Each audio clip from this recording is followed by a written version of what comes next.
Hello বন্ধুরা, আমি এখানে কেন বসে আছি তোমরা জানো? আমি কিন্তু এখানে বসে আছি একটু খাওয়ার জন্য, কিন্তু খাওয়ার সামনে আছে কিন্তু খেতে পাচ্ছি না। কেন জানো তো?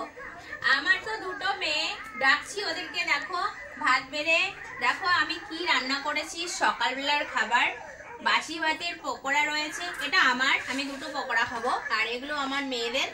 তো একটা আমার ছোট মেয়ের, একটা আমার বড় মেয়ের, আর একটা হচ্ছে আমার। তো এদিকে দেখাও, সামনে নিয়ে আসো আমি কি রান্না করেছি। তো দেখো কি রান্না করেছি। ডিম ভুজিয়া করলাম, শুধু প্লেন, কোনো লঙ্কা নেই, কারণ ঝাল খাওয়ার লোক নেই।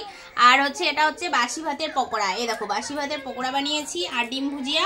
এটা দিয়ে লবণ দিয়ে মেখে আমরা সকালের খাবারটা খেয়ে নেব। তারপরে দুপুরবেলা এখনো রান্না বাকি আছে, তো দুপুরবেলার রান্নাটা করব। আগে খেয়ে নেই, পেট শান্তি তো দুনিয়া শান্তি।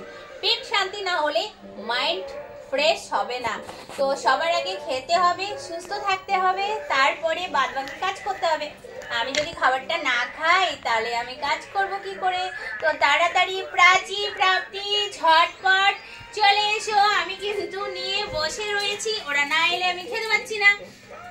তো তাই তোমাদের বলছি, প্রাচী তাড়াতাড়ি আসো, ভাত রেডি। তো এগুলো দিয়ে খাবো। এখন আমার ছোট মেয়েকে ভাতটা একটু মেখে দিতে হবে, তো ভাতটা একটু মেখে দেবো আমি ডিমটা দিয়ে।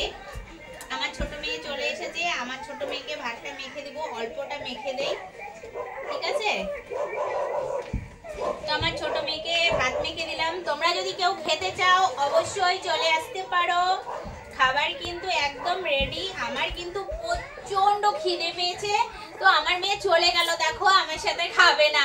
আমি এখানে ফটাফট খাবো, কারণ আমাকে তো কাজ করতে হবে। ওই যে ঝটপট আমি পুরো তাড়াতাড়ি খাবো, জানো, আমার খাবারটা কেউ এসে খেয়ে না নেয়। তো আমার মেয়ে চলে গেল, ছোট মেয়ে ঘরের ভেতরে, ও টেবিলে খাবে, টিভি দেখবে।